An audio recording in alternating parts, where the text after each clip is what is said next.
Students, welcome to ICP Academy. இந்த வீடியோவில் நம்ம என்ன பார்க்க போனோம்னா லாஸ்ட் கிளாஸில் we saw about coercion. In this class we will see what is undue influence. Undue influence na என்ன? Where the relation subsisting between the parties are such that one of the parties in a position to dominate the will of the other and uses that position to obtain an unfair advantage. அதாவது தன்னுடைய சுயநலத்திற்காக இன்னொருத்தங்களை dominate பண்ணி அதில் இருந்து ஒரு unfair advantage gain பண்ணுறது தான் undue influence. Influencing the other person. Example பாருங்கள். ஃபாதருக்கு ஒரு மைனஸன் இருக்காங்க. அவருக்கு ஒரு அமௌண்ட்டை டெபாசிட் பண்ணி வைக்கிறாரு. When he attains the majority அந்த அமௌண்ட்டை சன் வந்து எடுத்துக்கலாம். ஆனால் சன் என்ன பண்ணுறாருனா எமோஷ்னலாக ஃபாதரை இன்ஃப்ளூயன்ஸ் பண்ணிவிட்டு அந்த அமௌண்ட்டை மிஸ்யூஸ் பண்ணுறாரு. அப்போ ஃபாதரை டாமினேட் பண்ணிவிட்டு ஒரு அன்ஃபேர் அட்வான்டேஜ் கெயின் பண்ணுறாங்க. இதை தான் நம்ம என்னன்னு சொல்கிறோம்? அன்டியூ இன்ஃப்ளூயன்ஸ் அப்படின்னு சொல்கிறோம். Features of undue influence. One party in a position to dominate the will of other. எப்பெல்லாம் ஒரு பர்சன் இன்னொருத்தங்களை டாமினேட் பண்ணலாம் அப்படின்னா, first relationship of real or apparent authority. Real ரிலேஷன்ஷிப்க்கு கீழே என்னெல்லாம் வரும் அப்படின்னா, we all know master and servant relationship, parent and child relationship, நிறையா ரிலேஷன்ஷிப் இருக்குது. இது எல்லாமே real authority. The above example இப்போ பார்த்தோம் இல்லைங்களா, மைனர், அதுவே இங்கேயும் சூட்டபிள் ஆகும். Fiduciary relationship. ஃபிடியூஷரி ரிலேஷன்ஷிப்னா it is based on trust and confidence.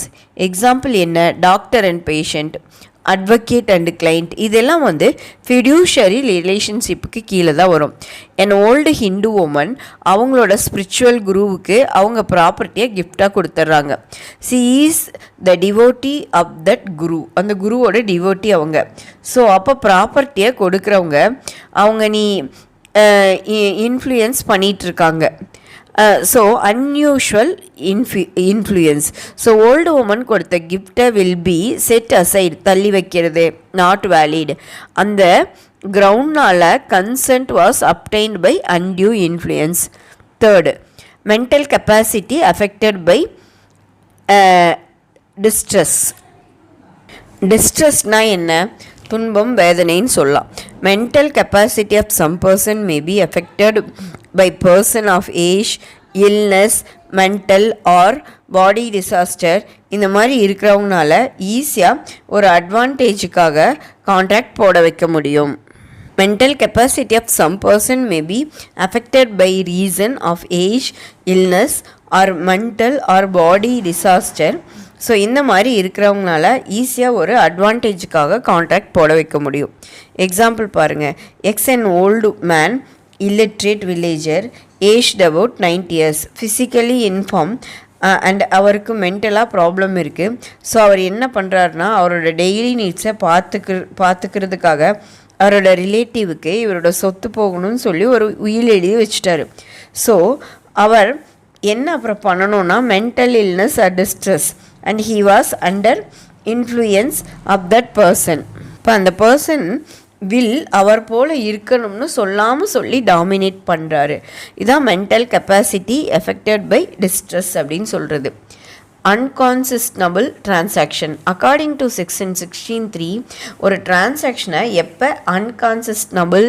when a person who was in a position to dominate will the other. இன்னொருத்தங்க பொசிஷனை டாமினேட் பண்ணி அவங்களோட பொசிஷனுக்கு ஆக்குப்பை பண்ணி ஒரு கான்ட்ராக்ட் போடுறது.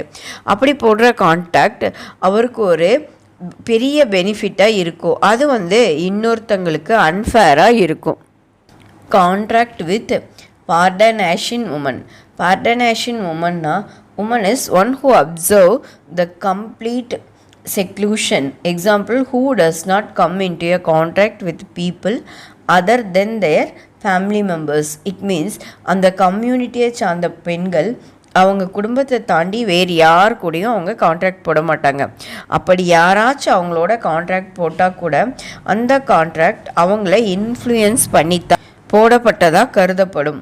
ஸோ அந்த டைமில் பேர்டன் ஆஃப் ப்ரூஃப் யார் மேலே இருக்கும்? It lies on the person who entered contract with that woman, pardanashin woman.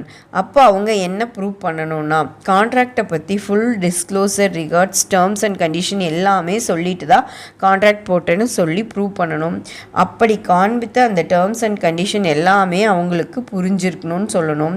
கான்ட்ராக்ட்குள்ளே enter ஆகிறதுக்கு முன்னாடி she had a independent unfair advice அவங்களுக்கு கொடுத்தோம்னு சொல்லி ப்ரூவ் பண்ணணும். Dominant party obtaining an unfair advantage. Dominant பார்ட்டினா அக்ரீவ்டு பார்ட்டி. அப்போ aggrieved party has to prove என்னன்னா, அவர் டாமினன்ட் செய்யப்பட்டார் இன்னொருத்தங்க இன்ஃப்ளூயன்ஸ்னால, அவர் டாமினன்ட் செய்யப்பட்டார், அதையும் இன்னொரு நபர் அவரோட அந்த பொசிஷனை யூஸ் பண்ணி ஒரு அன்ஃபேர் அட்வான்டேஜஸ் எடுத்துக்கிட்டணும். என்ன அன்ஃபேர் அட்வான்டேஜ் எடுத்துட்டாங்கன்னு அதை ப்ரூஃப் பண்ணணும். Effect of undue influence. Undue influence மூலமாக ஒரு கான்ட்ராக்ட் போட்டால் அது voidable at the option of the aggrieved person. Any such contract, எந்த கான்ட்ராக்டாக இருந்தாலும் அன்டியூ இன்ஃப்ளூயன்ஸ் மூலமாக போட்டிருந்து அதில் ஏதாச்சும் ஒரு பெனிஃபிட் கிடைச்சிருந்துச்சுன்னா அதை court will set aside. Burden of proof. where a person who dominate the will of the another and enter into the contract undue influenceன்னு பார்த்தோம். அப்போ burden of proof யார் மேலே இருக்குன்னா, யார் இன்னொருத்தங்கனால டாமினேட் பண்ணித்தான் கான்ட்ராக்ட் போட்டோன்னு சொல்கிறாங்களோ அவங்க ப்ரூவ் பண்ணணும். நான் அவங்கள இன்ஃப்ளூயன்ஸ் பண்ணி கான்ட்ராக்ட் போடலைன்னு ப்ரூவ் பண்ணணும். Section 17 fraud. ஃப்ராடுனா என்ன? With an intent to deceive another party. அப்படின்னா தவறாக ஒரு விஷயத்தை சொல்லி இன்னொருத்தங்களை நம்ப வச்சு ஏமாத்துறது. The following act or amount to fraud. ஒரு ஃபேக்டை பற்றி சஜஷன் சொல்கிறது. அப்படி சொல்கிற suggestion which is not true. அந்த ஃபேக்டை the other person could not won't believe it to be true. The concealment of the fact. ஒரு ஃபேக்டை மறைக்கிறது. Giving promise not having any intention to perform it. Promise பண்ணுறான், அதை perform பண்ணுற intention அவனுக்கு இல்லை. மேலே சொல்லியிருக்கிறது இல்லாமல் any act fitted to deceive, ஏமாத்துறது. இது இல்லாமல் any act which is specially declare to be fraudulent by law. Essential element of fraud. The fraud must be committed by a party to the contract or by any one of his convenience or by his agent. Convenience அப்படிங்கிறது having knowledge or consent of wrongdoing. Fraud by a stranger does not affect the validity of the contract. ஒரு stranger ஒரு கான்ட்ராக்டை affect பண்ண முடியாது. ஸ்ட்ரேஞ்சர்னால கான்ட்ராக்டை affect பண்ண முடியாது. X was induced to by the shares of the company on the basis of false statement by Y. இப்போ இங்கே என்ன ஆகுதுன்னா, எக்ஸ் ஒரு கம்பெனியோடைய ஷேர்ஸை பர்ச்சேஸ் பண்ண சொல்லி ஒய் இன்டியூஸ் பண்ணுறாரு, அதாவது தூண்டி விடுறாரு. Y is a stranger. Y ஒரு கம்பெனியோட டைரக்டரும் இல்லை, அஃபீஷியல் ரெப்ரசன்டேட்டிவும் இல்லை, ஜஸ்ட் ஒரு ஸ்ட்ரேஞ்சர் தான். அந்த ஸ்ட்ரேஞ்சர் சொல்லி ஷேரை பர்ச்சேஸ் பண்ணாலும் there is no need of avoiding it because Y ஒரு stranger. So X cannot avoid the contract. Second point, there must be intention to deceive the other part. இன்னொருத்தங்களை ஏமாத்துனாங்கிற intention கட்டாயம் ஃப்ராடில் இருக்கணும். Third point, the other party must have been actually deceived. Only attempt to deceive, not actually done. அடுத்தவங்கள ஏமாற்றணுங்கிற intention இருக்குது, அதுக்காக நான் அட்டம்ப்டும் பண்ணுறேன், ஆனால் the other party not deceived. அதாவது அந்த பர்சன் ஏமாறலைன்னா அது ஃப்ராடுக்கு கீழே வராது. அது எந்த கேஸ் அப்படின்னா, ஹெர்ஷிஃபால் வெர்சஸ் தாமஸ். இந்த கேஸில் எக்ஸ்பாட் கேனான் பீரங்கி வாங்குறான் ஒய்கிட்ட இருந்து ஃப்ரம் ஒய் என்ன பண்ணுறாருன்னா, அந்த கேனானோட ஹோலில் ப்ளக் பண்ணி வச்சிடுறாரு. எதுக்குன்னா அதோட டிஃபெக்டை மறைக்கிறதுக்காக. அது தெரியாமல் எக்ஸு அதை வாங்க நினைக்கிறாரு. அந்த கேனான் கான்ட்ராக்ட் கரெக்டாக இருக்கா சரியாக இருக்கான்னு பார்க்க எந்த ஆப்பர்ச்சுனிட்டியும் no opportunity given to X suddenly cannon burst அந்த பீரங்கி வெடிச்சிருச்சு. ஸோ எக்ஸ் வந்து நான் அதுக்கு பணம் தர மாட்டேன்னு சொல்கிறான். ஆனால் the court held that X bound to pay because he was not actually deceived. The fraud must have resulted in loss or damage. There cannot be any fraud without damage and there can be no damage without injury. இதை எப்போவுமே நம்ம ஞாபகம் வச்சுக்கணுங்க. There cannot be any fraud without damage and there can be no damage without injury. The person who is acting falsely and made false representation to the other person must suffer loss. கண்டிப்பாக loss suffer ஆகியிருக்கணும். அந்த loss மணியில் இருக்கணுங்கிற அவசியம் கிடையாது. It may be in some other form. There must be false representation. Fraud நடக்குதுன்னா கண்டிப்பாக அந்த இடத்துல ஃபால்ஸ் ரெப்ரசன்டேஷன் இருக்கும். தவறுதலாக வேணும்னே மாற்றி சொல்கிறது, இன்னொருத்தங்களை ஏமாத்துறதுக்காக. This will happen only when there is intention. Intention ஃப்ராடில் ரொம்ப முக்கியம். The representation must relate to fact. Expression of mere opinion.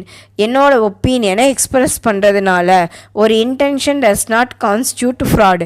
X சொல்கிறான் வைக்கிட்ட, my car is a good as yours. என்னோட கார் உன்னோட மாதிரியே நல்லா இருக்குது. இது எக்ஸ்ப்ரெஸிங் தி ஃபேக்ட் ஒப்பீனியன், அவ்வளோதான். அது ஃப்ராட் ஆகாது. இதுவே எக்ஸ் சொல்கிறான் என்னோட கார் பர் லிட்ரு 15 கிலோமீட்டர் போகும்னு சொல்கிறான். அது சேல் பண்ணுறதுக்காக சொல்கிற ஒரு பொய். இந்த பொய்யை சொல்லி அவன் காரை சேல் பண்ணால் அதை வந்து நம்ம என்னன்னு சொல்லலாம், ஃப்ராடுன்னு சொல்லலாம். Active concealment of a fact constitute fraud. ஒரு ஃபேக்டை டிஸ்க்ளோஸ் வெளியே கண்டிப்பாக சொல்லியே ஆகணும். டியூட்டி இருந்துச்சுன்னு வச்சுக்கோங்களேன், அதை சொல்லியே ஆகணும். சொல்லாமல் விட்டுட்டா அமௌண்ட் டு ஃப்ராடு. இப்போ ஒரு கம்பெனியோட ப்ராஸ்பெக்டஸில் எல்லா பர்டிகுலர்ஸும் கரெக்டாக மென்ஷன் ஆகியிருக்கணும். In case the company deliberately avoided the particular document which would have disclosed certain liabilities. அந்த பர்டிகுலர்ஸ் டாக்குமெண்ட்டை பற்றி ப்ராஸ்பெக்டஸில் போட்டால் கம்பெனியோட லைபிலிட்டிஸ் எல்லாமே தெரிஞ்சிடும். ப்ராஸ்பெக்டஸில் கம்பெனி வேணும்னே அதை மென்ஷன் பண்ணாமல் விட்டுட்டாங்க. இப்போ people do not about the liabilities in the company. They will think that the company's prospectus. இப்போ இந்த மாதிரி கம்பெனி பண்ணிச்சுன்னு வச்சுக்கோங்களேன், that is suppression of true information. ஒரு உண்மையை மறைத்தல் and suggesting false statement given by the company is amounted to fraud. அப்போ அந்த ப்ராஸ்பெக்டஸை பற்றி யாரெல்லாம் கான்ட்ராக்ட் கம்பெனியோட போடுறாங்களோ they can avoid the contract. The silence amount to fraud. According to section 17, mere silence as to fact which is affect the willingness of a person to enter into a contract is not fraud. In the case the person maintaining the silence enter into the contract na அது fraud கிடையாது. அப்போ fraud ஆகணும் அப்படின்னு வச்சுக்கோங்களேன், when the person have obligation to speak. ஒரு நபருக்கு எங்கே பேச வேண்டிய சூழ்நிலை இருக்கோ அங்கே அவங்க கண்டிப்பாக பேசணும். இல்லை அவங்களோட சைலன்ஸ் ஸ்பீச்சுக்கு ஈக்குவலாக இருக்குன்னா then it is amount to fraud அப்படிங்கிறாங்க. எக்ஸாம்பிள் பாருங்கள், ஏ அவனோட ஹார்ஸை ஏலத்தில் ஆக்ஷனில் பிக்கு செல் பண்ணுறான். பியோட ஹார்ஸ் இஸ் அன்சவுண்ட் மைண்ட். அதை பற்றி பிக்கு ஏ சொல்லவே இல்லை. This is not a fraud because horse sold on ஆக்ஷனில் சேல் பண்ணியிருக்கான். எக்ஸாம்பிள் 2, அப்போ அவன் வந்து பார்த்து வாங்கியிருக்கணும். Example 2, H sold to W certain pigs. அப்போ டபிள்யூ அவனோட பிக்ஸை டபிள்யூவுக்கு சேல் பண்ணுறான். பிக்ஸ் எல்லாத்துக்கும் ஃபீவராக இருக்குது அப்படின்னு ஹெச்சுக்கு தெரியும், ஆனாலும் ஹெச் வந்து டபிள்யூக்கு சொல்லலை. Here H was committed no fraud. ஏன்னா here the concept comes caveat emptor. The buyer should aware of the all the fact and goods. வாங்குறவர் கொஞ்சம் அவேராக இருக்கணும் அப்படிங்கிறத பற்றி இங்கே சொல்கிறாங்க. Example 3, B says to A, if you do not deny it I shall assume that horse is sound. B சொல்கிறான் என்னன்னு, நீ மட்டும் இப்போ டெனி பண்ணலைன்னா ஆஸ் நல்லா தான் இருக்குன்னு நான் நினச்சிப்பேன்னு சொல்கிறா. ஏ எதுவுமே சொல்லலை, அதை ரிப்ளையும் கொடுக்கல. ஆல்ரெடி பார்த்தோம் டெஃபனிஷன்லேயே when there is obligation to speak. அப்போ பேசாமல் இருந்தால் that is equivalent to speech will be taken as fraud. Effect of fraud. A contract is induced by fraud is voidable at the options of agreed party. fraud மூலமாக ஒரு contract போட்டால் அது voidable contract. பாதிக்கப்பட்ட நபர் aggrieved party can avoid the contract. Fraud பண்ணி போட்ட கான்ட்ராக்டை பாதிக்கப்பட்டவங்க அவாய்ட் பண்ணிக்கலாம். Can sue for damage. Fraud பண்ணி போட்ட கான்ட்ராக்டுக்கு இழப்பீடு கோரி கேஸும் போட முடியும். Or can insist the contract should be performed. கண்டிப்பாக இந்த கான்ட்ராக்டு நடந்து தான் ஆகணும்னு சொல்லி இன்னொன்று பாதிக்கப்பட்டவங்க கேட்கலாம். என்னென்னா இன்கேஸ் இந்த கான்ட்ராக்ட் ஃப்ராடு பண்ணாமல் போட்டிருந்தா என்ன பெனிஃபிட் கிடைக்குமோ அதை கேட்க முடியும்.